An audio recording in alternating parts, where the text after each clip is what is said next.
ताज्या आणि सुपरफास्ट बातम्या पाहण्यासाठी स्वराज्य न्यूज मराठीला सबस्क्राईब करा आणि बेल बटन प्रेस करा। त्यामुळे अर्थातच त्यांच्यासाठी मग त्यांच्या स्वप्नातलं जे सोलापूर असेल किंवा IT पार्क असेल त्यांच्या नावाने आपण सगळे मिळून एकत्र काहीतरी करूया इथे। पण मला वाटतं अजून त्या शॉकमधूनच बाहेर नाही पडलं, म्हणजे अजूनही विश्वास बसत नाहीये की ते आपल्यात नाहीये।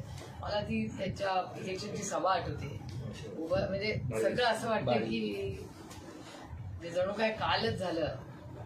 अजूनही वाटतंय की खरं आहे का साहेबांनी काय निरोप काढलं आमच्या सगळ्यांच्या वतीने त्यांच्या मुलाशी पण फोन करून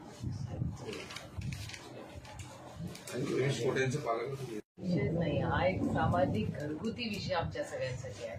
अर्थातच त्यांच्या सगळ्या कुटुंबाची, मग त्यांचा मुलगा असू दे किंवा मुलगी असू दे, सगळेच आमच्या कुटुंबाचा एक महत्वाचा भाग आहे। त्या सगळ्यांची जबाबदारी, खरं तर काल आमचं मिसकम्युनिकेशन झालं। काल त्यांनी मला सांगितलं होतं सकाळी, आम्ही सगळे कॉन्टॅक्टमध्येच होतो, सकाळी फ्युनरल आहे, आम्ही मुंबईला होते त्याच्यामुळे पोहोचणं अशक्य होतं। नंतर जो डिले होत गेला, आता काल संध्याकाळी मी फ्युनरलला झाले असते, मलाही दर्शन मिळालं असतं त्याचं।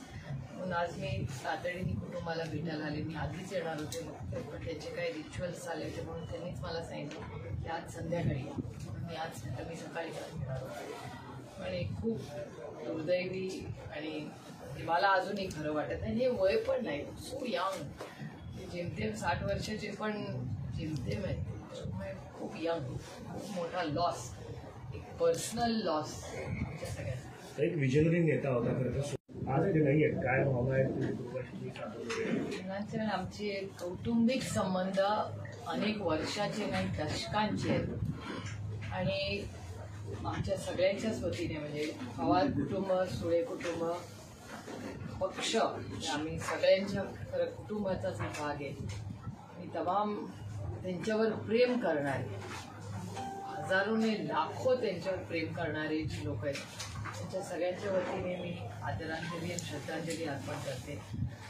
मला अजूनही विश्वास बसत नाही, तो फोटो बघून असं वाटतंय आता ते माझ्याकडे बघून हसतील। आणि अतिशय मनमिळाऊ स्वभाव, कामाला वाग, हे कधी आलं की एक उत्साह त्यांच्यावर असायचा। मला आठवतं आपण एका मंदिरात पण इथे गेलो होतो तेव्हा सकाळी दर्शन, आठवतं मार्केटच्या, तेव्हा असे एक एक आठवणी, कितीतरी आठवणी अशा त्यांच्या आहेत।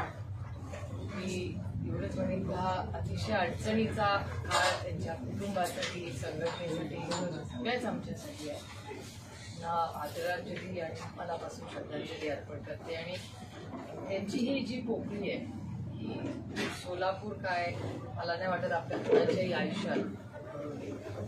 नाही, पण काही राजकीय वारसा किंवा राजकीय महत्वाचा म्हणजे आमच्या संघटनेमध्ये किंवा पक्षामध्ये आम्ही कधीही एक प्रोफेशनल असं पर्सनल रिलेशनशिप, अर्थातच संघटनेमध्ये एक कुटुंब म्हणून आम्ही जेव्हा काम करतो तेव्हा अर्थातच त्या सगळ्या कुटुंबाची जबाबदारी आम्हाला घ्यावीच। ताई, महेश अण्णांचं एक स्वप्न होतं की IT पार्कचं, बोले